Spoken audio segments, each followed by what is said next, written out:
오늘은 엠마오에서 예루살렘으로 라는 제목으로 말씀을 선포하도록 하겠습니다. 오늘 본문의 말씀은 예수님께서 십자가에서 죽으시고 그리고 부활한 직후에 일어난 일을 보여주고 있습니다. 예수님의 제자 가운데에 2명의 제자가 예루살렘에서 엠마오로 가다가 부활하신 예수님을 만나서 회심한 후에 다시금 발걸음을 돌려 엠마오에서 예루살렘으로 돌아갔다고 하는 그런 이야기입니다. 이 2명의 제자가 누구인지 성경에는 한 사람의 이름만 나오고 있습니다. 이 이름은 글로바라고 하는데 또 다른 사람은 누군지는 나오진 않습니다. 나중에 이 2명이 예루살렘에 돌아갔을 때에 거기는 이미 11명의 사도가 기다리고 있었다는 걸 보면은 이 2명은 예수님의 12제자 가운데의 2명이 아니라는 것을 우리가 알 수가 있죠. 또 다른 예수님의 제자 가운데의 2명이었습니다. 그리고 이 엠마오라고 하는 이 마을은 현재 지금 고고학적으로 발견된 도시는 아닙니다. 어딘지를 아직도 모르고 있어요. 다만 오늘 본문에 보시면은 25리나 떨어진 마을이라고 하는 걸 보면은 약 10km, 그러니까 예루살렘에서 그리 멀지 않은 마을이라는 것을 우리가 알 수가 있죠. 이 2명의 제자가 왜 엠마오로 갔는지는 정확히 나오진 않습니다만은 분명한 것은 이들의 마음 상태가 아주 슬프고 아주 절망스럽고 그리고 실망에 가득 차 있다는 것을 우리가 알 수가 있습니다. 그 이유는 이들이 그렇게 믿고 따랐던 예수 그리스도께서 십자가에서 너무나 처참하게 너무나 무기력하게 죽는 것을 두 눈으로 똑똑히 목격했기 때문에, 그리고 예수님이 부활했다는 무슨 소문이 들리긴 합니다만은 증명할 길이 없고, 그리고 부활했다고 하는데도 여전히 세상은 변함이 없이 똑같이 흘러가고, 실망한 거예요. 실망했기 때문에 결국 엠마오로 가게 되었다고 성경이 말해주고 있죠. 그렇게 슬픔과 실망 가운데에 가던 중에 중간에 예수님이 나타나신 것입니다. 그런데 이 둘은 예수님을 몰라보는 거예요. 예수님이 부활하셔가지고 새로운 모습이었기 때문에 몰라볼 수도 있겠지만은, 오늘 성경에 보시면은 16절, 그들의 눈이 가리어져서 예수님인 줄 알아보지 못했다라고 그렇게 기록하고 있습니다. 자, 그래서 이 예수님이 이 둘에게 묻는 거죠. 왜 그렇게 심각하게 슬픈 모습을 하고 그렇게 대화를 나누십니까? 그때는 이 2명의 제자가 예수님께 대답하는 거죠. 가만히 보니까 당신 예루살렘에 사는 사람인 것 같은데 예루살렘에 살면서 어떻게 이 최근에 3일 동안 일어난 일을 그거를 모른단 말이요. 그러면서 약간 핀잔 섞인 말로 얘기를 하면서 그들이 그렇게 슬픔 가운데 빠지게 된 그 이유를 이제 자초지정을 쭉 얘기를 하게 됩니다. 얘기를 다 듣고 나서 예수님께서 이 둘에게 말씀하시죠. 처음에 이 2명이 예수님께 핀잔 섞인 말로 한 것보다 더 강한 그런 책망이 섞인 말로 예수님이 대답합니다. 그 대답이 바로 25절의 말씀이죠. 이르시되 미련하고 선지자들이 말한 모든 것을 마음에 더디 믿는 자들이여. 무슨 얘기입니까? 하나님의 말씀을 믿지 못하는 이 믿음이 없는 자들아. 그 책망하시는 거죠. 그러시면서 그 너희들이 메시아라고 따랐던 그 예수는 원래 그렇게 될 것이라고 말씀에 기록되어 있고, 그리고 또 나중에 이 영광을 보여줄 것이다 라고 하면서 이제 구약 성경을 쭉 통해서 이제 자세히 풀어서 설명을 해주시게 됩니다. 그랬더니 이 2명이 이제 은혜를 받는 거예요. 그러다가 어느덧 목적지 엠마오에 도착하게 됐습니다. 그래서 이제 이 둘은 거기 머물려고 하는데 예수님은 계속 가려고 하니까 말씀을 더 듣고 싶어가지고 더 가지 마시고 우리가 있는 곳에 같이 들어가시자고. 그러면서 거기서 이제 식사를 하면서 또 말씀을 듣는 가운데에 거기서 그만 이 두 명의 눈이 떠지게 된 거예요. 떡을 떼는 가운데에 눈이 떠지면서 비로소 그들과 대화했던 그분이 자신들이 믿었던 바로 그 예수 그리스도라는 것을 발견하게 된 것이죠. 그런데 발견함과 동시에 예수님은 그들 앞에서 사라지게 됩니다. 그리고 이 두 명은 그 자리에서 일어나 어디로 갑니까? 다시 예루살렘으로 돌아가고 거기 갔더니 11명의 사도가 기다리고 있습니다. 한 명은 어디 갔습니까? 가룟 유다죠.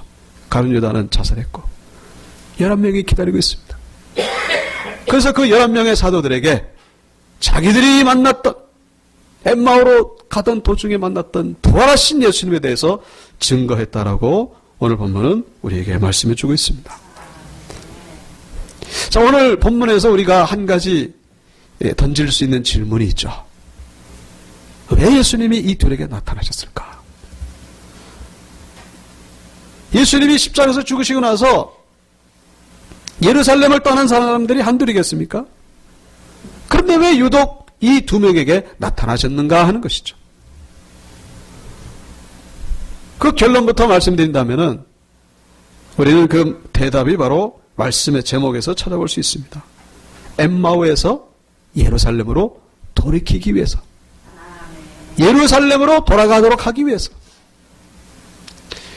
좀 더 구체적으로 말씀드린다면은 이 두 명은 예수님의 부활하심을 증거할 수 있는 그런 사명자였기 때문에 예수님이 두 명의 발걸음을 돌리셨다는 거예요.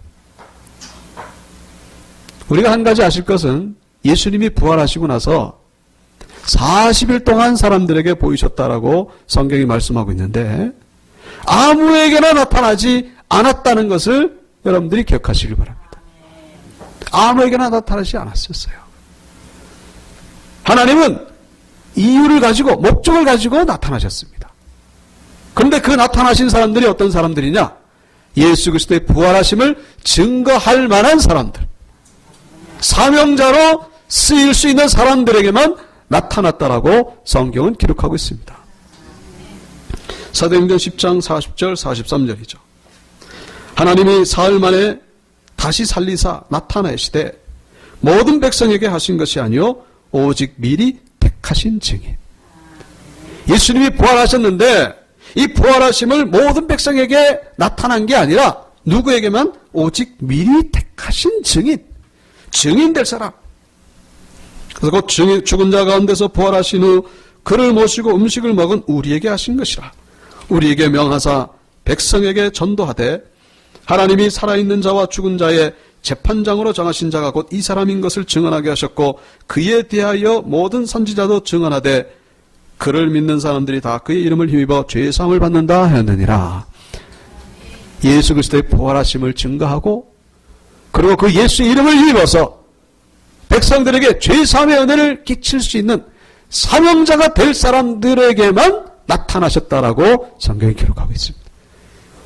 오늘 본문의 이 두 명은 누굽니까? 결국 사명자라는 거예요. 이 두 명은 예수님이 선택한 사람들이라는 거예요. 예수님의 증인이 될 사람들이라는 거예요. 그래서 이 사명자가 될 사람이 있어야 될 곳은 엠마오가 아니라 예루살렘이었기 때문에 너희들 거 가지 말라는 거예요. 너희들 거기 가면 안 된다. 거기는 너희가 있을 자리가 아니라 너희가 있어야 할 때는 예루살렘이다. 근데 왜 예루살렘입니까? 하필이면 예루살렘에서 이제 곧 예수님이 승천하시고 나면은 성령이 임하시게 됩니다. 그러면 이 제자들이 성령 충만함 받고 이제 부활하심을 증거하게 되는 거예요. 폭발적으로 증거하게 되는 그런 교회를 세워가야 될 그 사명을 감당해야 될 장소가 바로 예루살렘이었기 때문에 그래서 예루살렘으로 부활하신 주님이 불러 모으고 계시는 거예요. 누구만? 사명자들만. 그래서 누가복음 24장 29절에서도 그렇게 말씀하십니다. 볼지어다 내가 내 아버지께서 약속하신 것을 너희에게 보내리니 너희는 위로부터 능력으로 입혀질 때까지 이 성에 머물라 하시니라. 이 성에 머물러라. 이 성이 뭡니까? 예루살렘이죠. 그래서 부활의 증인으로 쓰실 일꾼들을 예루살렘으로 불러 모으는 가운데에 이 두 명이 선택받았다는 것을 우리가 성경을 통해서 알 수가 있는 것입니다. 그래서 이 사명자들은 이 성전을 가까이 하는 사람들이라는 것을 알 수가 있습니다. 내 마음속에 성전을 가까이 하고 싶은 마음이 있다면 여러분 그 사람들은 하나님이 선택한 자들이라는 것을 기억하시기 바랍니다. 어찌하든지 내가 여기가 좋고 여기가 편하지만 그럼에도 불구하고 성전을 향해 내가 가고 있다면 그 성령께서 그렇게 역사하시는 것이다. 요즘 우리가 새벽 예배 때 에스라서를 우리가 함께 나누고 있습니다. 에스라서가 뭐냐면은 그 바벨론 포로로 잡혀갔던 이스라엘 백성들이 70년 만에 돌아와가지고 성전 세우는 이야기가 바로 에스라서 이야기예요. 우리가 생각할 때에는 70년 만에 고국으로 돌아가니까 참 기쁘고 영광될 것이라고 생각하겠지만은 현실은 그렇지 않았다는 거예요. 그렇게 기쁘고 영광스럽게 생각한 사람도 있었습니다만은 극히 소수였다. 바벨론 포로로 잡혀갈 때에 만약에 10만 명이 잡혀갔으면은 10만 명이 다 돌아올 거라고 생각하는데 그렇지 않습니다. 돌아온 숫자는 겨우 약 5%에 불과했다고 성경이 기록하고 있습니다. 5%에 불과했어요. 나머지 95%는 뭐냐? 그냥 그 땅에 살아남는 거예요. 그냥 눌러 앉은 거예요. 뭐 누가 못 가게 했느냐? 전혀 그렇지 않습니다. 이 페르시아 왕이 바벨론 정복하면서 다 돌아가라. 돈을 줘가면서 돌아가라. 그래도 돌아가질 않아요. 왜 안 돌아갔을까요? 현실적으로 볼 때 돌아갈 이유보다 돌아가지 말아야 될 이유가 더 많았기 때문에 그렇습니다. 거길 뭐하러 가? 거길 뭐하러 가? 여러분 생각해 보십시오. 70년이 흘렀습니다. 그 포로로 잡혀올 때 10살짜리는 몇 살이 됐겠습니까? 80살이 됐어요. 여러분 성경 시편에 보면은 우리의 연수가 70이요 강건하면 80이라도 건강한 사람이 사는 나이가 80이에요. 거의 다 죽었다는 거죠. 포로로 잡혀온 사람들이 1세들은 다 죽었어요. 지금 남아있는 사람들은 포로 2세들입니다. 이스라엘에 가본 적도 없는 사람들이에요. 가본 적도 없는 사람, 구경해 본 적도 없는 사람들. 그리고 70년 동안 살면서 나름대로 이 삶이 안정이 됐어요. 그리고 바벨론이 점령했지만 나중에 페르시아가 점령하면서 이 살기가 얼마나 좋았는지 몰라요. 그 재산을 모은 사람은 모으고 심지어는 종도 거느리고 아주 뭐 출세한 사람도 많고 여기 지금 먹고 살기 좋은데 이스라엘로 돌아간다고 생각해 보십시오. 그것도 거리가 얼마나 멉니까? 그렇게 힘들게 걸어가봐야 가봐야 기다려주는 사람도 없고 집이 있습니까? 뭐가 있습니까? 땅이 있습니까? 아무것도 없어요. 우리가 하는 말 가운데 맨 땅에 헤딩한다 그런 말 합니다만 가봐야 뭐 생고생인데 그렇다면 이 돌아간 5%의 사람들은 뭡니까? 5%의 사람들은 다른 게 없어요. 다른 이유가 없습니다. 오직 한 가지 말씀에 순종하는 사람들이었다. 어떤 말씀에 순종? 성전을 건축하라. 성전을 건축하라. 이 말씀에 순종하는 사람들이었다는 것을 성경은 말씀해 주고 있죠. 한 가지 이유밖에 없었다는 거예요. 오직 뭐요? 하나님의 사명.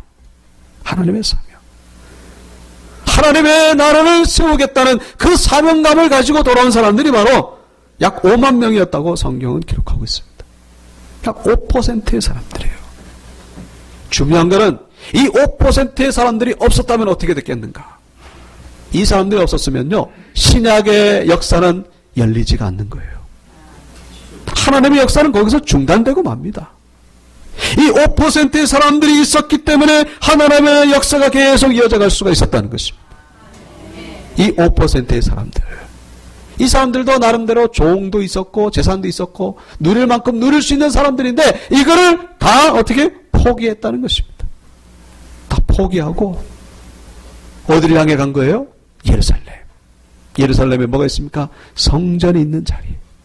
성전을 가까이 하기 위해서 성전을 향해 나아갔던 사람들이 바로 이 5%의 사람들이었다는 것이죠. 여러분, 사명자들은 교회를 가까이 하는 사람들이고 소수라는 사실을 기억하시길 바랍니다. 다수가 아니에요. 소수입니다. 그래서 우리가 하는 말 가운데 창조적인 소수. 여러분, 이 교회가 세워지는 것도 다수가 세우는 게 아니라 이 소수가 세워져 간다는 사실을 우리가 잊어서는 안 된다는 것이죠. 소수의 사람들은, 성전을 가까이 하는 사람들은 이 페르시아가 살기 좋아도 마음이 불편한 거예요. 육신이 편할지 몰라도 마음이 편할 수가 없는 거예요. 왜? 내가 있어야 할 자리가 아니라는 것을 알기 때문에. 내가 있어야 할 자리는 어디입니까? 하나님의 사명이 이루어지는 자리, 하나님의 말씀이 있는 그 자리, 그 자리에 가야 비로소 내 마음이 편할 수가 있는 거예요. 오늘 날씨가 추움에도 불구하고 이렇게 나오신 여러분들 하나님께서 기뻐하실 줄로 믿습니다. 날씨가 추운데 집에 있고 싶잖아요. 네? 그러나 거기는 우리가 있을 자리가 아닙니다. 이 주일날 11시에는 성전에 나와야만 우리가 하나님의 뜻을 이루는 것이 되기 때문에 나와야만 마음이 편할 수 있는 사람들, 그 사람들은 선택받은 분들이고 하나님의 사명자라는 것을 기억하시기 바랍니다. 오늘 이 2명의 제자들 어디로 가고 있다고요? 엠마오로 가고 있어요. 그런데 거기는 가지 말아야 될 자리예요. 왜? 이 사람들은 사명자기 때문에. 사명자기 때문에 예수님께서 이들의 발걸음을 예루살렘으로 돌이키시는 것을 볼 수가 있습니다. 이들이 있어야 될 곳은 예루살렘이었어요. 그 이유는 뭡니까? 바로 교회를 세우기 위함이었다고 성경은 말씀해 주고 있습니다.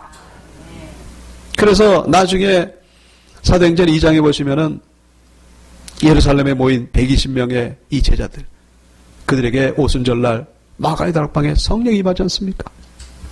그 자리에 이 2명이 있었을까 없었을까요? 당연히 있었을 것이라고 보지 않아도 우리가 알 수 있는 사실이라는 것이죠. 거기 가서 성령 받고 그 하나님 앞에 쓰임 받았다는 것을 우리가 쉽게 생각해 볼 수가 있다는 것입니다. 사랑하는 여러분, 성전을 가까이 하고 싶은 마음이 있다면 내 마음에 성령께서 감동을 주셨다는 사실, 그리고 우리 모두가 다 하나님 앞에 선택받은 분들이라는 것을 기억하시기 바랍니다. 바벨론 포로에서 돌아온 5%와 같이, 본문에 나오는 2명의 제자와 같이 우리는 할 일이 있어서 교회로 부름을 받고 있다는 사실을 우리가 잊어서는 안 된다는 것이죠. 중요한 것은 뭡니까? 교회에 왔다면은 하나님의 역사하심이 있을 때까지 기다리라는 거예요. 기다리라는 것입니다. 왔다가 다시 또 돌아가지 말고 기다리라는 거예요. 사도행전 1장 4절 말씀입니다. 사도와 함께 모이사 그들에게 분부하여 이르시되 예루살렘을 떠나지 말고 내게서 들은 바 아버지께서 약속하신 것을 기다리라.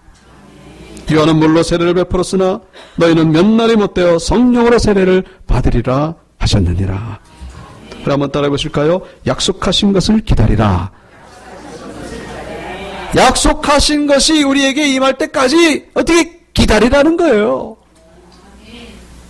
기도로 기다리고 예배로 기다리고 봉사로 기다리고 기다리면은 임한다는 것입니다.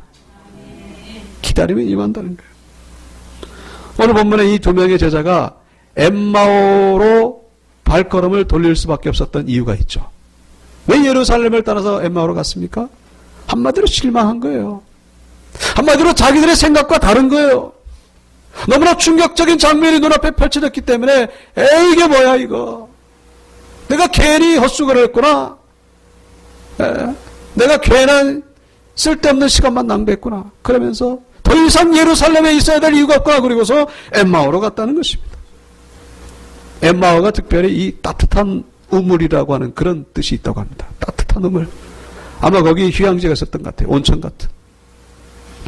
괜히 내가 예수님 따라다니고 그렇게 쓸데없는 시간 낭비할 것이 아니라 가서 놀자.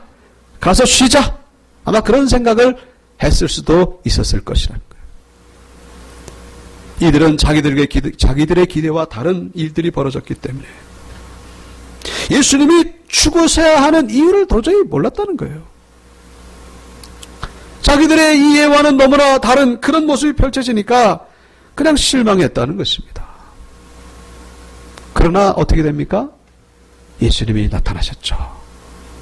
그래서 말씀을 통해서 이들이 잘못됐고 이들의 지금 방향이 잘못됐다는 것을 깨닫게 하신 후에야 비로소 이들은 가슴이 뜨거워지고 그리고 사명감과 은혜가 충만하게 일어났고 그리고 그들이 가야 될 방향이 예루살렘인 것을 알고 결국 예루살렘으로 갔다고 성경은 기록하고 있습니다. 사랑하는 온유교회 성도 여러분, 우리가 신앙생활을 하면서 이 두 명의 제자처럼 실망할 일들이 우리의 삶 가운데 일어날 수가 있다는 거예요. 어떤 사람 때문에 실망할 수도 있고 어떤 나의 삶 속에서 벌어지는 어떤 사건 때문에 내가 실망할 수도 있고 내가 열심히 기도를 했는데 그럼에도 불구하고 내 생각과는 다른 일들이 벌어질 수가 있다는 거예요. 오늘 본문의 두 명의 제자와 같이 실망한 채 예루살렘에서 점점 거리가 멀어지고 엠마오로 향해, 엠마오가 어디가 됐는지 몰라요. 나름대로 여러분들 다들 있겠죠. 엠마오로 가고 싶은 그런 모습이 우리에게 있을 수 있다는 것이죠. 그러나 그것이 잘못됐다는 것을 성경은 우리에게 말씀해주고 있습니다. 특별히 이 두 명의 제자들이 예수님의 사역을 눈으로 목격했었을 것이라는 것을 우리가 쉽게 짐작해 볼 수가 있습니다. 예수님의 그 기적과 예수님의 능력을 체험했었을 것이라는 거예요. 그럼에도 불구하고 이들은 실망했다는 것입니다. 그런데 이들의 신앙이 회복된 것은 무엇입니까? 하나님의 말씀을 통하여 이들의 믿음이 회복됐다는 것을 성경은 말씀해 주고 있죠. 32절 말씀이죠. 그들이 서로 말하되 길에서 우리에게 말씀하시고 우리에게 성경을 보여주실 때에 우리 속에서 마음이 뜨겁지 아니하더냐. 마음이 뜨겁다. 이게 뭡니까? 은혜 받았다는 것이고 성령 받았다는 것입니다. 다시금 사명감이 회복됐다는 거예요. 여러분, 우리가 체험신앙도 중요하지만은 이보다 더 중요한 것이 바로 말씀 중심의 신앙이라는 것을 기억하시기 바랍니다. 말씀으로 우리는 날마다 은혜를 받아야 돼. 결국 이 두 명의 제자는 말씀을 통하여 부활하신 주님을 만나게 됐다는 것입니다. 우리 기적을 통해서 체험을 통해서도 부활하신 주님을 만나게 되겠지만은 그러나 그것은 오래가지 않아요. 날마다 우리는 말씀을 통하여 가슴이 뜨거워지는 경험을 해야 된다는 것입니다. 말씀을 붙잡지 않으면 우리의 믿음이 식어질 수가 있다는 거예요. 말씀을 통하여 부활신앙이 회복되어야 된다는 것입니다. 그래서 이 부활신앙을 통해서 엠마오에서 다시 예루살렘으로 돌아가라는 것입니다. 예루살렘으로 돌아가라는 거예요. 하형록이라고 하는 분이 계십니다. 하형록. 부친은 목사님이셨어요. 근데 목사님이 나환자촌에서 사역을 하셨던 아주 사명감이 뜨거웠던 그런 분이셨죠. 그런데 1969년도 옛날이죠. 그때 그 미국 선교사의 도움으로 이 가족이 전부 다 미국으로 이민을 가게 됩니다. 그래서 아버님이 이제 미국에서 또 사역을 하시고 그 하영록 이분은 아들이었죠. 그래서 덕분에 또 미국에서 대학을 졸업하게 됩니다. 건축학과를 졸업하게 돼요. 참 하나님의 은혜로 아주 참 승승장구 성공가도를 달리게 됩니다. 29살 젊은 나이에 그 유명한 회사의 부회장까지 지낼 정도로 아주 참 성공하게 됩니다. 그런데 이분이 33살 나이에 고속도로에서 운전하다가 갑자기 의식을 잃어버리고 쓰러지게 되는데 정신을 차려보니까 병실이에요. 근데 병명을 들어봤더니 심실빈맥이라고 하는 그런 진단을 받았습니다. 심실빈맥, 이게 뭐냐면은 심장이 갑자기 아주 무서운 속도로 막 뛰다가 호흡곤란으로 그냥 죽게 되는 병이에요.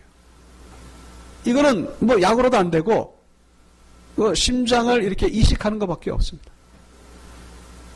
그래서 이 순간부터 모든 것이 올스톱된 거예요. 성공 가도가 다 멈추게 된 겁니다. 그래서 이제 심장 이식 수술을 받기 위해 가지고 병원에서 2년여를 보내게 되는데 2년 동안 모든 것을 다 잃어버리게 됩니다. 가지고 있던 것도 다 잃어버리고. 그런데 2년 동안에 이분이 철저하게 두 가지를 깨달았다는 것입니다. 첫째는 이 인생을 생명을 주관하신 분은 바로 하나님이시라는 것. 그리고 또 한 가지, 인생의 최고의 목표는 성공이 아니라 하나님을 반석으로 삼는 것이 가장 최고의 목표라는 것을 깨달았다는 것입니다. 그러니까 이 심장 때문에 모든 게 다 멈춘 거예요. 아무것도 할 수가 없는 거예요. 그러면서 자신의 모습을 발견하기 시작했다는 거예요. 그동안 내가 목사 아들이었지만은 이 성공만을 위해서 열심히 달려왔지 얼마나 내가 신앙생활을 게을리했는가를 아주 철저히 깨달은 거예요. 그러면서 비로소 이 병원에서 성경을 보기 시작했습니다. 이분이 그렇게 고백을 합니다. 성경 말씀을 본격적으로 읽기 시작한 것은 이식수술을 위해 병원에 입원했을 때부터였습니다. 그때부터 저는 내 가족을 포함한 나만을 위해서 살았습니다. 구원을 받고도 하나님이 아닌 나 자신을 섬기고 있었던 것입니다. 주님은 그렇게 세상과 죄를 향해 달려가는 저를 붙들어 세워 참 성도된 자의 길로 돌이키시려고 심장병동까지 오게 하셨던 것입니다. 심장이식을 기다리고 있는데 언제 받을지도 몰라요. 이것도 뭐 의식이 조금 있을 때 받아야 되고 타이밍이 정확하게 맞았다야 되는데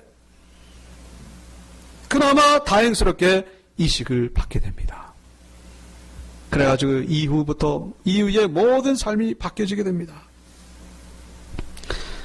그래서 이식 수술을 받고 이분이 팀 하스라고 하는 하시죠. 그래서 팀 하스 이렇게 회사를 창립하게 되는데 하나님의 은혜로 막 회사가 번성합니다. 이분이 건축학과를 졸업했기 때문에 그 필라델피아 지역에 1000개가 넘는 주차 빌딩을 세우게 됐습니다. 이거는 독보적인 기록이라는 거예요. 어떤 회사도 이런 수치를 기록하는 회사가 없다는 거예요.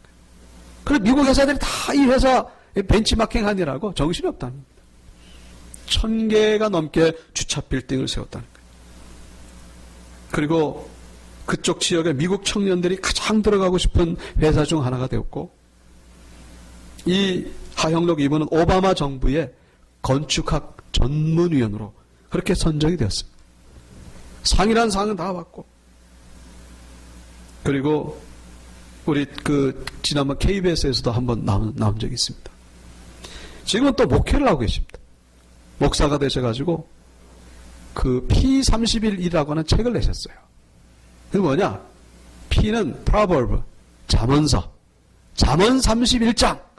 이분이 말씀을 통해서 잠언 31장에 은혜받은 거예요. 그래가지고 기업을 경영하려면은 하나님의 말씀으로 경영하면은 성공한다. 확신을 가지고. 그래서 우리는 이웃을 위해서 존재하는 회사다. 이 모토를 가지고 다시 시작했는데 하나님께서 그렇게 역사하셨다는 것을 이분이 간증을 통해서 제가 역경의 열매 국민일보 기사를 통해서 본 적이 있습니다. 여러분 이 하형록 이분은 엠마오로 가던 발걸음을 하나님께서 돌이키셔서 예루살렘으로 돌이키신 것을 볼 수가 있습니다. 이분은 자기의 성공을 위해서 엠마오로 향해 갔던 것이죠. 우리 각자가 엠마오로 가던 그런 상황들이 있을 것이라고 생각합니다. 그러나 우리는 부활의 주님을 다시 만나서 예루살렘으로 돌이켜야 된다는 것을 본문은 말씀해 주고 있는 것이죠. 말씀을 마치겠습니다. 엠마오로 가고 있는 분은 없습니까? 부활의 주님을 다시 만나시길 바랍니다. 부활의 주님을 말씀을 통해서 만나야 된다는 거예요. 그래서 가슴이 뜨거워지시고 그리고 지금도 나와 함께 하시고 지금도 역사하시는 그 부활의 주님을 만나셔서 하나님 나라를 세우시는 데에 귀하게 쓰임받는 우리 모두가 되기를 주의 이름으로 축원합니다.